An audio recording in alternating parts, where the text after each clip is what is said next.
Welcome to the Built to Scale podcast. I've got a question for you. What does a 30-year career as a professional musician have to do with scaling a digital marketing business? More than you'd think. And my guest today is Nicole Starling, Partnership Manager at Starling Studios. And get this, in the middle of a pandemic, she built her marketing career from scratch with zero industry experience. So if you started a new venture and are thinking to yourself, can I really do this? Listen up, because the answer is yes. On today's episode, you'll hear how to deal with affiliate management and how to win when it comes to influencer marketing. But most of all, I think you'll learn what matters most when you're just getting started. And we're talking about follow throughs, relationships, and showing up consistently. And as Nicole explains, these are the actual growth levers that matter most, yet a lot of marketers skip. I'm your host, Shmuel Hirschberg, and this is the Built to Scale podcast. Listen up and let's start scaling now. Nicole, welcome to the Built to Scale podcast. Thank you so much for having me. For sure. It's an absolute pleasure. So 30 years as a musician before moving into the digital marketing space. Can you walk us through that transition? Yeah, actually, it was just out of necessity. So I had Okay. been literally performing full time, meaning from a young age. That is how I paid all of my bills. My parents had me actually paying bills and contributing from a very young age. So, my first car, all the things. I was that kid that paid for everything myself. So I kind of had a really strong work ethic. I'd been singing 6 to 7 days a week. It wasn't a small thing. It was literally 6 to 7 days a week, 12 to 18 performances a week, at least 2 performances per day. And 2020 rolled around and there was nowhere to sing, right? Everything was shut down. That's right. Yep. And so I literally, April rolled around and, I had gone a few months into the year without really any opportunities. And normally I would have just been rocking and rolling. Like there wouldn't have even been a thought process. It just one year rolled into the next of performing. And really, usually performers are contracted from year to year. So oftentimes there is a big shakeup at the beginning of a new year. But for me, it had really been consistent. I had been singing for even places like Bass Pro Shops. The headquarters are here where I live. And so that's a huge company. And I would do all of their corporate events. And so, I had a lot of really high level performing that I did. And I suddenly was not doing anything at all. I was also a vocal coach. So for about 15 years, I taught about 50 people a week voice lessons. So I would teach voice all day and then sing at night, kind of toward the end of my full time career. And so nobody wanted lessons either in 2020. I was teaching a couple of people virtually, but everything, everybody was just kind of weird and everything was just shut down. And a dear friend, Misty Williams, called me and she said, "What are you doing?" And I said, "Literally nothing." And I was a single mom. I really didn't know what to do. I was pretty freaked out and just praying that government money would start coming in. It was, that's kind of where we're all at. It was And she definitely said, a scary time. There was a lot of uncertainty in the world. yeah, for sure. And I also, for the first time, it was that moment of what could I be doing that would be sustainable during, obviously totally bizarre circumstances, but singing was definitely not, suddenly didn't seem like a necessary job. It kind of seemed more like, oh, wow, that was really neat that I got to do that for so long. I probably need to learn something new. And Misty said, "I think you'd be a great online marketer, maybe do some affiliate marketing." And I was like, "I've heard you talk about these things before." Misty is someone that I had known. I've now known her almost 40 years. So since I was 3 years old, she's been in my life. And she's always had my best interest at heart, traveled to visit us when my father passed away. We would go visit her throughout the years. And I always knew she worked from home and did some weird stuff online. Like I'd see her microphone set up in her office and everything. And I just thought, Misty does lots of weird stuff to make money. Who knows? And so suddenly she was kind of inviting me. And I thought, well, this is interesting. So she had me go through Amber Spears. Well, first she had me take the Kobe and she actually sent me her credit card, said, "Put in this information, take this test, send me your results." Okay. And Which test was that? the Kobe. So it's going to tell you like your quick start and just various aspects of how you respond to like stress and work or how you work. And Gotcha.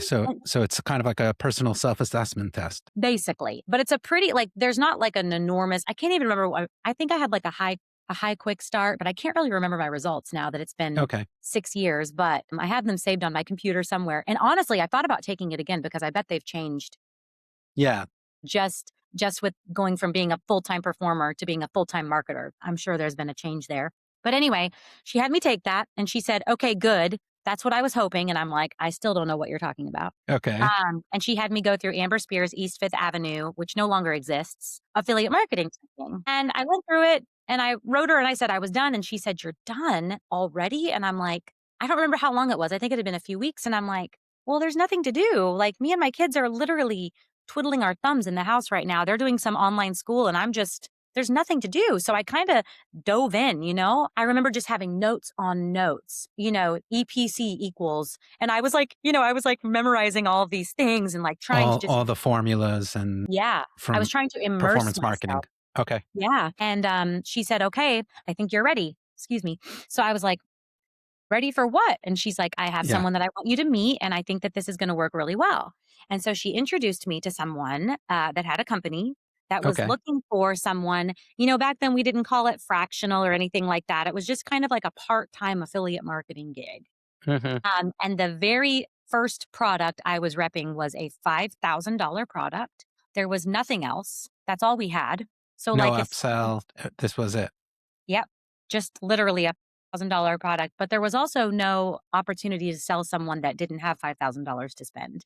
There wasn't like a downsell or anything either. It was just a pretty high level product. And I needed to cold call influencer types that also had email lists. And that was how I learned affiliate marketing. I remember literally standing in my bedroom and like calling these people who I had not really heard of previously, even though I was into the health and wellness world pretty heavily my whole life. They were kind of those like underground affiliate marketer types that we all see as a big deal, but you kind of have to know to know. And so I Hmm. start Googling their names and I'm like, oh, this is insane. And then I'm like just calling them, "Hey, my name's Nicole. Hey, can I send you $1,000 mattress? Would you be interested in promoting it to your audience? Let me tell you what that would look like." Is And that I'm what like, that's what the product was? A mattress. Okay. no off gassing, no EMF, a 20-year warranty, gorgeous. I still have mine, like Hmm. the best mattress ever. And I'm like literally calling influencer types and I'm asking them the measurements of their door to make sure that the mattress will fit through the door before we have it delivered. It was actually a really funny gig, but I did that for a year and a half. And this was also when there were no events. So I came into the industry when you couldn't really meet anybody in person. Okay. So, I just was hoping that people would take me seriously, as I was calling them and emailing them. And then a year and a half later, I went to my first event in September of 2021 to TNC. Okay. So Yeah. now I kind of understand, or at least I could guess why you believe that relationships is so strong in terms of digital market in the digital marketing space and how you could really grow businesses through a strong relationship. Yeah, because I literally I got my first job and my first training through a relationship. Hmm. I was very lucky to have Misty also managing and overseeing that project. So for the Okay. first year and a half, I not only had my mentor, that taught me the ropes, but she was also in my day to day. We were Hmm. in Slack, messaging, and I'd ask a question and she'd respond. Like she was just right there for me, training me as we went, essentially. And I built those relationships. In 2021, I fully intended on going back to full time singing because everything was open again. I had a contract in hand to have my own show where I chose what I wanted to sing. I'd have a band. I would just be in control of my own show. And it was going to be for the Christmas season of 2021. Okay. And so I went to TNC with the intent of finding a few more people to promote this bed and then to exit the industry, kind of add more value for them, say, "This has been really fun. Thank you so much," and go back to full time singing. They knew when I went to the event that that was the plan. They were like, "Okay, thank you for everything you've done. Find us a couple more people." And Okay. And did that happen? no, what actually happened was I went to the event, and this company also was going to be merging back with their mothership and no longer having that exact product. So we had done so well. We'd done well over $1 million in sales at that point. Things had gone really well, but they were going to go ahead and do away with this specific mattress and go back to being part of the mother company, essentially. Okay. And so I just was kind of like, this was perfect. Like I got to learn a new skill. It was really fun. I'm going to go back to singing because that's what I do. You know what I mean? And so I went to TNC and accidentally got a few job offers. Okay. And then I was like, Interesting. and I remember sitting in the airport in San Diego with this long assessment that had been sent to me by the company that I ended up going with, and I was there for a couple of years. And Okay. I was answering all of these questions, and I just remember sitting there going, I can't believe I'm doing this. I can't believe. And by the time I got home, Misty said it would be a really huge mistake for you to stop doing this and to go back to singing. You can always sing. You can sing anytime you want. That's never going to be an issue. But I really think that you should take this marketing stuff seriously. Up until that point, I really hadn't made much money. It was a great way to supplement and to provide for my family during that time. You know what I mean? But it wasn't anything crazy that made me go, "Oh boy, I'm leaving everything behind and this is going to be it for me." Yeah. So there was no single one aha moment. It was just kind of you kind of just fell into it. You kind of learned everything as you went along, and you started scaling. And you said you were selling over $1 million worth of these high-end mattresses. Besides relationships, this show's all about scaling, right? And we want to learn what are the secrets of scaling. So besides relationships, what could you tell us about how you were able to scale that product to that kind of level in such a short time? Follow through. And it sounds too simple. It sounds ridiculous to me, actually, to say follow through because it's like that's such a natural thing. Anybody can follow through. But truthfully, in this industry and probably in others, you don't always see that. Doing what you say you're going to do, if you say, "Hey, I'm going to email you and then I'm going to share this and this and this with you. We're going to get this deal set up. We're going to close the loop on that." Those things rarely come to fruition. I feel like people really struggle with that piece. And the thing is, if you're the person, what is it? The squeaky wheel? What is that expression? Dadgum, I can't remember. I'm going to have to Google it. The squeaky wheel gets the oil? I don't know. I'm saying it wrong. I don't know. You have to be persistent and you have to do what you say you're going to do. And honestly, I really do believe the people that are that way, I do believe that they are the ones that get ahead. Yep. Yeah, I agree. I find that there's a lot of over promising and under delivering in For this sure. space. And the people that I've worked with and people that I've known who've scaled a lot have always been on the side of under promise, over deliver. Yeah. So Yep. It's the squeaky wheel gets the grease. the squeaky wheel gets the grease. There Yeah, we one go. of my contractors at one time told me, I said, "I hope I'm not too much. Sometimes I think I'm too much because I'm the Hmm. person that will bump the email. I'm the person that will send the wave on Telegram, an emoji if I haven't heard back after a few days. After a few days, just get in their face. I'm that person." And I did say to one of my contractors at one time, "I fear that I'm too much Okay. sometimes." And Where he where said, yeah, go ahead. Yeah, where did you first learn this? Is this from the performing space? Like, is this something like singers always need to do this in terms of just being on camera in front of the mic? No, So where did this come from? This tenacity?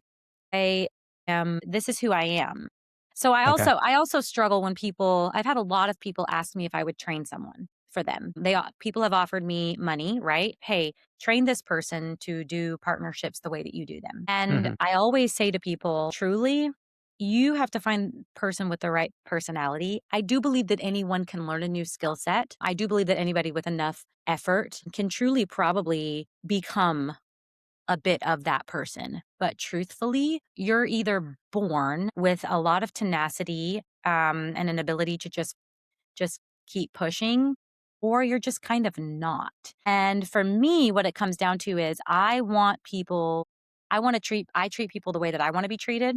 Do unto others as you would have them do unto you is Hmm. literally like my life motto. So I really do believe that if I want people to follow through, if I want them to do what they say they're going to do, if I want them to be honest and ethical and upfront with me, then I have to be the same. So it's kind of just that expectation. And what I was going to say about that contractor is he actually said to me, "You're never too much. I expect you to be a persistent little pokey puppy." And the way he said it was so funny because I'm a dog person and I'm like, "Oh my gosh." Like, how your dog, if you stop petting them, they're like, "Come on, pet me." They'll push your hand over their head, right? You kind of have to sometimes push people to do what you need them to do.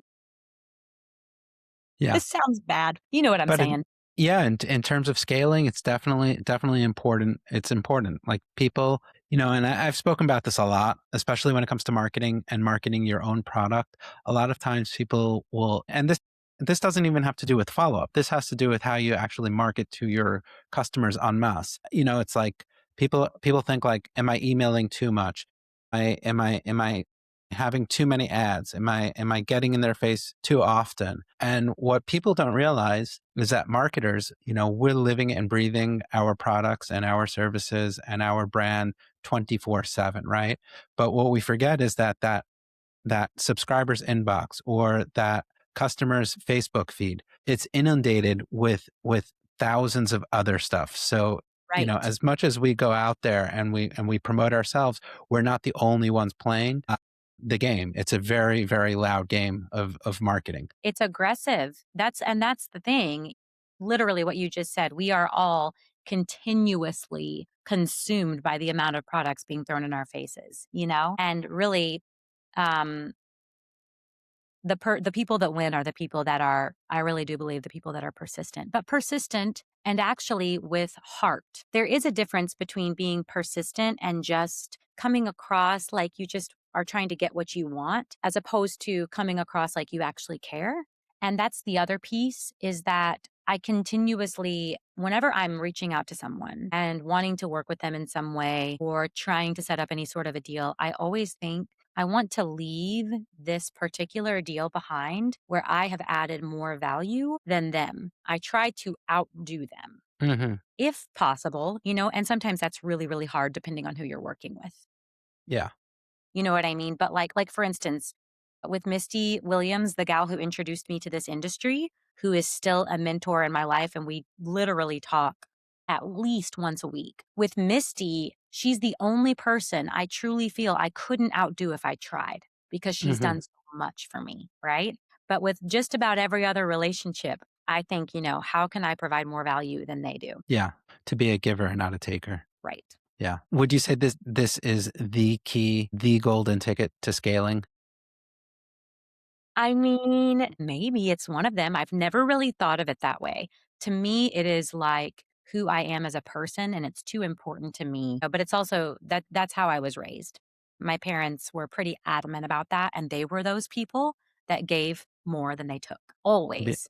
And so it kind of was just ingrained in me. But it could be the key to scaling, because truthfully, I believe that the way that we behave and the way that we do business is going to be honored or dishonored by whoever we all believe is up there. Mhm. Maybe it is the key to scaling, you know? Yeah, yeah, yeah, for sure. I think so. I mean, it's to me, it makes a lot of sense. Like people want to work with people that they aspire to be. People want to like, they say like if the people you hang out with, those are the people who you become, right? That's the person that you become. So it's the same thing in terms of business. Like if you're gonna do business with upright people, you're going to be a better person for that. And the opposite, unfortunately, is true. I actually learned this lesson. It was kind of a hard lesson. It was probably my second year of going to events. And I really kind of always assumed the best in everyone, which is awfully naive, but I really love people. And so I just, love getting to know people, love spending time with people, want to make as many friends as I can. And I was hanging out with these folks, and I realized that they might not have the best reputation. And I'm like, man, I wonder, I hope that this is good. And then as time went on, I realized, no, they don't have a great reputation. And suddenly I realized, we say that people are guilty by association, right? Like literally what you said, you will be who you hang out with. But people are also reliable by association. And what I realized is by hanging out with someone like me, the mom, the outspoken in her beliefs in God and all of that, right? They were almost using me to try to look credible in a way, like they were being strategic about who they spent time with because they thought it might like make them look better. And so you do have to be really cautious of those things and protective of who you trust, Hmm. for For sure. Totally. I agree with that. Yeah. Yeah. You have to surround yourself with good people and make sure that people not that you have their best interests in mind and vice versa. I want to get into some of the tactics of actual marketing and scaling. We've spoken about. I know you're into influencer marketer, affiliate marketing, and we'll get into that in a bit. Maybe we could speak about email marketing. A lot of people are discussing this. nowadays. I've actually had a couple of people on this episode. So if anyone's listening now and you're looking at previous episodes, we have some good content on email marketing.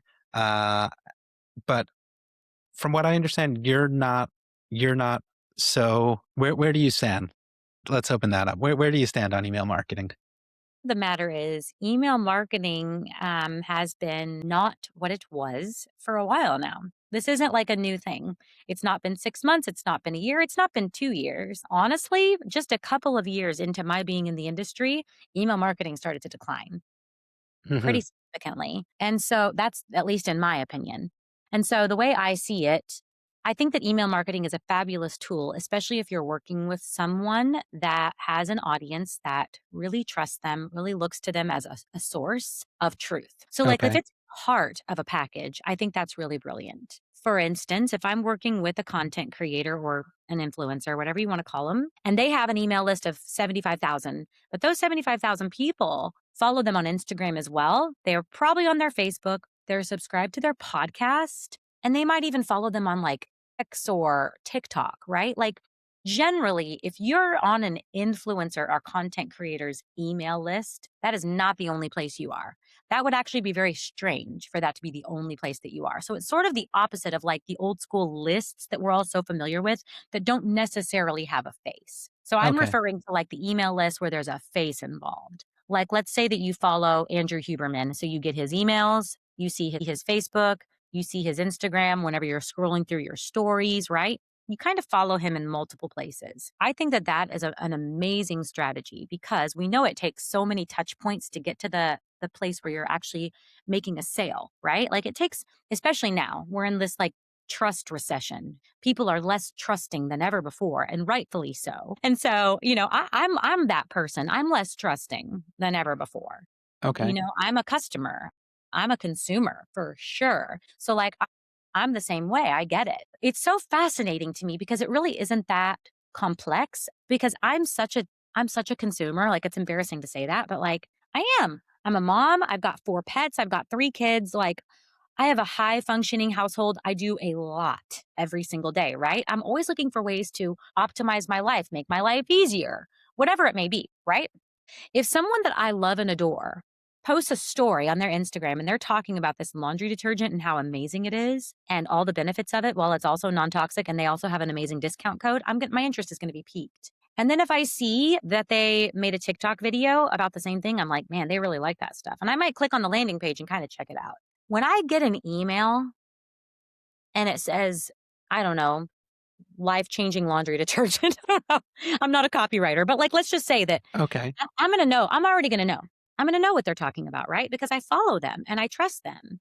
And then I'm gonna click on that email and I'm probably gonna go ahead and buy. At that point, it's like, okay, you've convinced me. You won't If shut someone, up. yeah, but if someone's emailing you, you're saying if someone's emailing you out of left field about that laundry detergent and you don't even know who they are, that's going to have a Negative. less or negative. You think negative even? To me, it's a bit negative. And so, and that, gosh, I don't even know how honest I should be here because I think it's kind of scary for me to be super honest. But I will say, if something is just out of left field or incongruent with who you are and what your list is accustomed to seeing, and you're just sending something just because you think it's going to perform, it just unsubscribe for me. I'm like, I don't Okay. trust you. I don't trust this list anymore. But like, there's a buildup, and I learned the concept from Joey at Bioptimizers because I was there for about a year and a half, and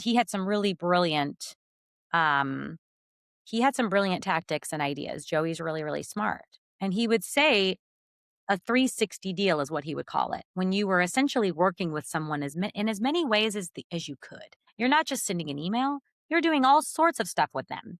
And if you're having a party and you're going to have a bunch of healthy food and you're going to have supplements and all the things out, let's say you're a supplement company, you're Okay. inviting those people to the party. You're taking pictures with them, you're telling them to post pictures. Like you are going all in.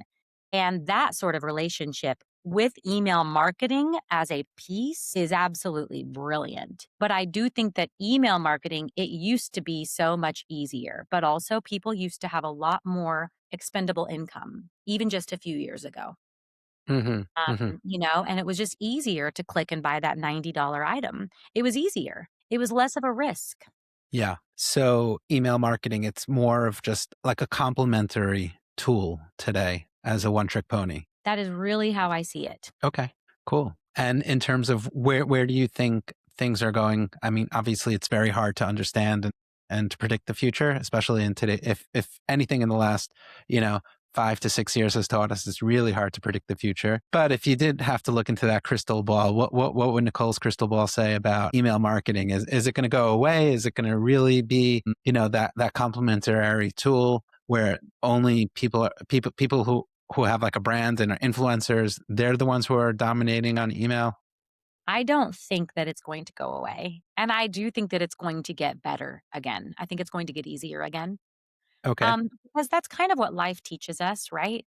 There's just this ebb and flow, and things come around again. Everything comes back around from fashion to the way that we wanna look, like, humans go through we, like, evolve and come back around to this is what looks good, that's what looks good. I do believe that email will make a comeback to a point. I don't think that email's ever going to be like it was in its heyday, and actually, I think I missed the heyday, and I'm sure you would know better than I, but beginning in 2020, I missed the heyday.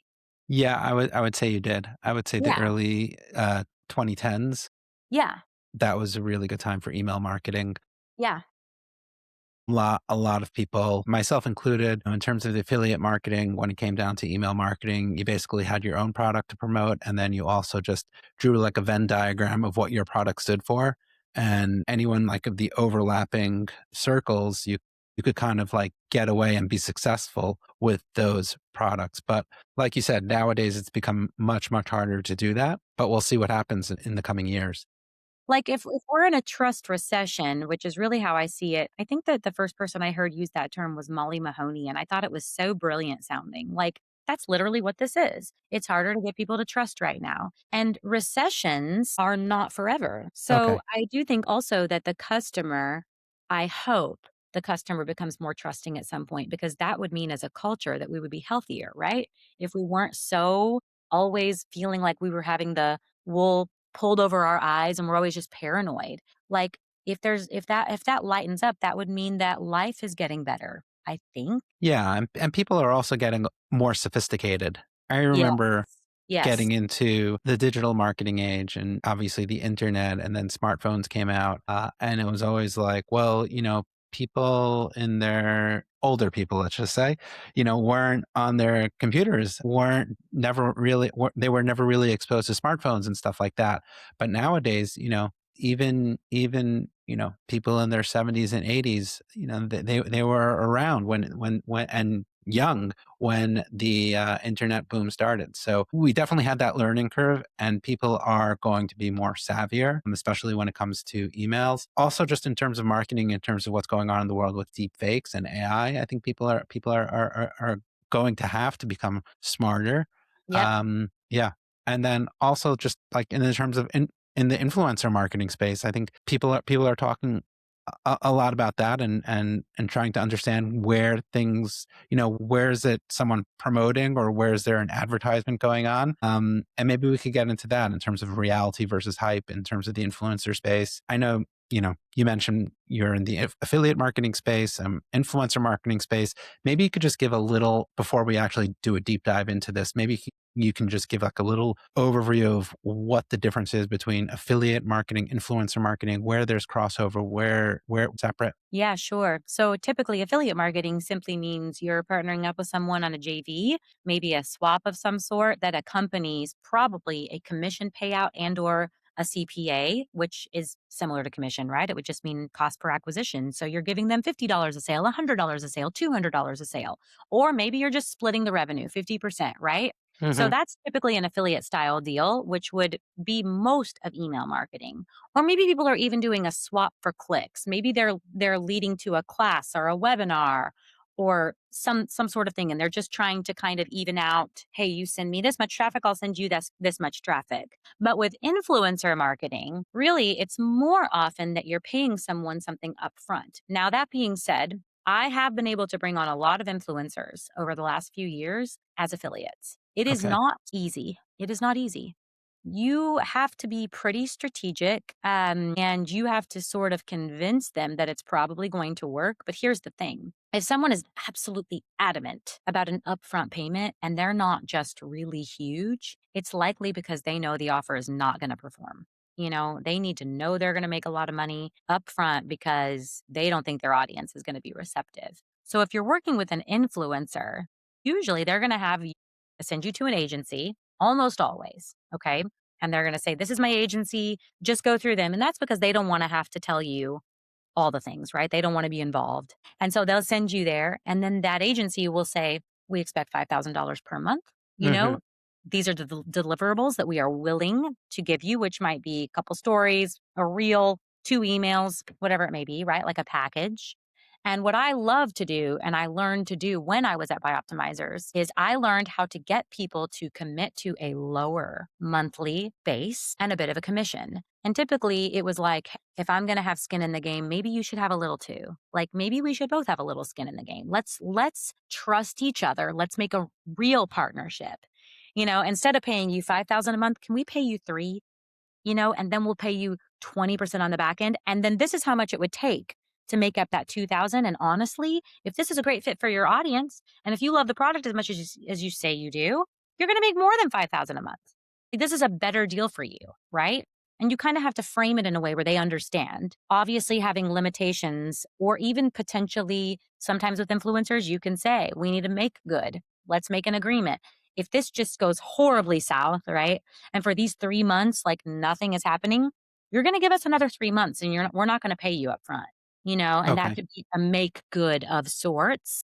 And also, that would give more time to build trust between the influencer and the brand, and hopefully the audience would begin to respond more. Typically, when you've gotten to the point of needing a make good, you're probably not going to come out on top, but it's at least something good to discuss from the jump. So I would say, really technically, influencer marketing and affiliate marketing, I see them as so incredibly similar because I handle relationships in the same way. It all comes back to relationships. Right. For instance, I try really hard to check in on people when I need nothing from them. I try really hard, the people that I'm working with. I try to remember if their mother in law had surgery or if their kid started a new club sport or whatever it may be. I try really hard, and I'm not amazing at it, but I do my best because I think that when you do those periodic check ins, and I do love people. It's a real thing. So like I'm not over here like faking it. I really do. The other day I had this revelation. I'm like, I should probably make note. Like I've never made notes, which I know sounds bonkers.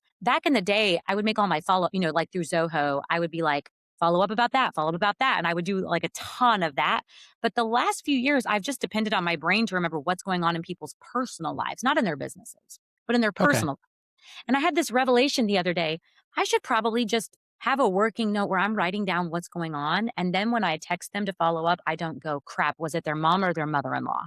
You know what I Gotcha. mean? Like Yeah, I I know could what you mean. I could be better. I could be a lot better. And so sorry, I'm going off on a tangent here. No, that's fine. I was actually gonna ask you, do you think taking notes on these types of issues, is that something that is beneficial, or do you think that might be a little, all right, let's keep things business and, things that are business, let's write that down, but anything personal, let me just use my mind? Or do you feel like, no, you know what? I love people. I want to help people. I want to build relationships. And, I have relationships with hundreds of people. They're all over the country, all over the world, and this is going to help me do that. So that I think that with my age and the current state of my hormones, being a woman in her 40s, my mind, it's a lot harder to remember. Work stuff is easier to remember than personal. It's okay. al- it's almost like there's cubby holes, like my mind compartmentalizes and don't remember the things I used to remember. And so I think that's why I was thinking I should write these things down because I do care and I don't want to forget. Yeah. I don't Yeah. wanna forget. You know what I For sure. mean? So it's sort of I think it's just being true to who you are. Like, for someone else, that could be the weirdest thing ever. Hmm. Like, Yeah. Sally's son started playing club soccer, but he hurt his shin, so check in a few weeks and see if he's feeling better and how games are going. That could be totally weird for someone else to do. But for Yeah. Nicole, that's not weird at all. That's so normal. Yeah. I know for myself, like, first of all, definitely just like using Messenger or Telegram and stuff. Obviously, like checking in on people, like see the you see the message history, so that could definitely be a help Helps a in ton. terms of remembering, obviously. So actually, you spelling things out, for example, not like how's that issue, but like actually saying that what that issue is. So that way you have it, 2 months down the road, or you see them at a conference, you could ask them about Yeah, it. yeah, Yeah, and I know for myself, also just being forgetful and can be forgetful, especially when it comes to certain things. Some things I'm better at, but I do know when a thought process will come out of my mouth. Like, if I tell my wife, I need you to remind me about this, like most of the time I'll be saying it just so I hear it. And then I do a much better job remembering things when I hear things, absolutely. That's especially when especially when they come out of my mouth. yes, yes, Yeah. absolutely. I'm the same way. There's so much power in that, and that's, I mean, literally, our mouths are so powerful. The things we speak over ourselves, our business, others, and then also for the purpose of remembering. And I love that. I do the same thing. Sometimes I talk to my my children about stuff at work, and and they're like, "Mom, what?" And I'm like, "You don't have to remember a thing I'm saying. This Yep. is for me. You can zone out." Yeah, yeah. Yeah. So let's just get back to the affiliate. I'm sorry. Let's get back to the influencer marketing space in terms of like, is it early? Is it oversaturated? Are brands overpaying? Like, what is like what type of influencer are we talking about? Tens of thousands of followers on a channel, or are we talking about hundreds, millions of? Like, what makes someone an influencer 2026? That's a funny question. So I was taught to call them content creators because a few years ago I was told that's what they want to be called.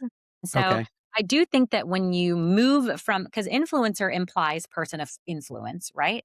Which might be like your Dave Asprey's in the health space or your Tika Tawara's in the finance space, right? Those would be considered influencers, people of influence. But if you move over to calling them content creators, you're more or less, that really opens the door and makes it much more expansive because I'm a content creator.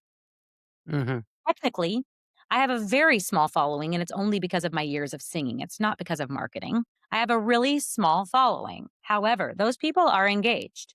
Those people DM me. They want to know what's going on. They come to hear me sing when I post that I have a gig, right? Hmm. So I am technically a content creator, a very small scale, to the point where I don't even want to say out loud that I am one because it's kind of embarrassing, but I kind of am, right? I would never have a paid deal with anybody, but I have literally sold multiple things and I make commission from a variety of things that I sell. I've made a large commission 3 times from selling infrared saunas, talking to my very teeny tiny small audience about how much I love mine. It's actually astounding when it doesn't really matter the size, right? We always say quality over quantity. But like Hmm. for me, for instance, oh my gosh, my cat just ran across the house with a bag of bagels in his mouth. Do you Can do I you need? go Yeah, I'm yeah, gonna yeah. grab Go. that. Yeah, that's absolutely insane. I cannot believe that just happened. I'd have to show you. A tiny kitten just ran across the kitchen. Are we going to cut this out, or is this going to You be should leave it. part of the blooper reel? My life. This is my life. Okay.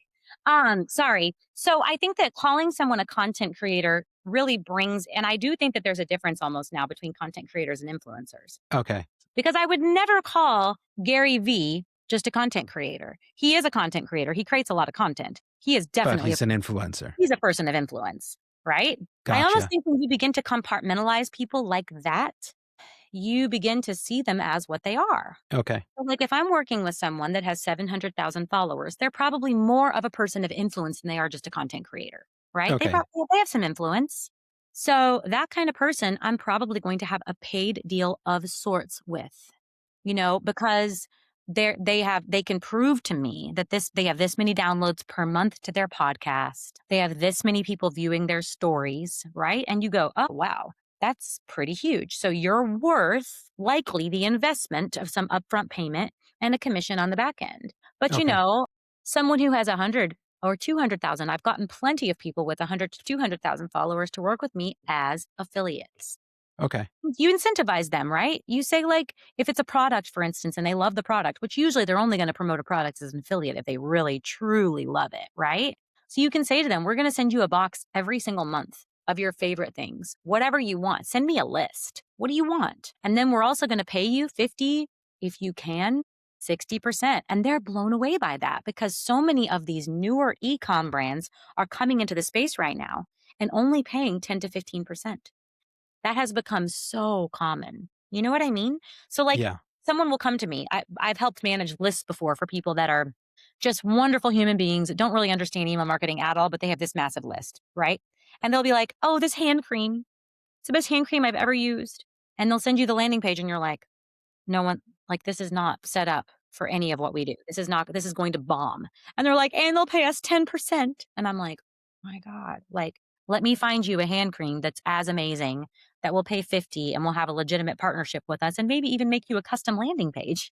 You know, Hmm. there's Yeah. just so many brands out there right now paying that 10 to 15%. It's become so common. And anybody can sign up to be an affiliate, right? You can just go on the page, sign up to be an affiliate. Now you earn 10% commission. And it's like most of the people that we work with and we know can far exceed that. Hmm. Yeah. So in terms of this space, in terms of this overarching influencer space, it's broken down. We have influencers, we have content creators, and from what I'm hearing is that brands are probably making a mistake in terms of giving away too much of the pie by treating everyone as an influencer, when in the reality is that not everyone's an influencer. People are more content creators if they, let's say, have less than 100,000 followers, and you're giving away the farm before way too early to these people, and that's like a big Without a mistake. doubt. I really do believe that. And I think that a lot of people just don't know any better.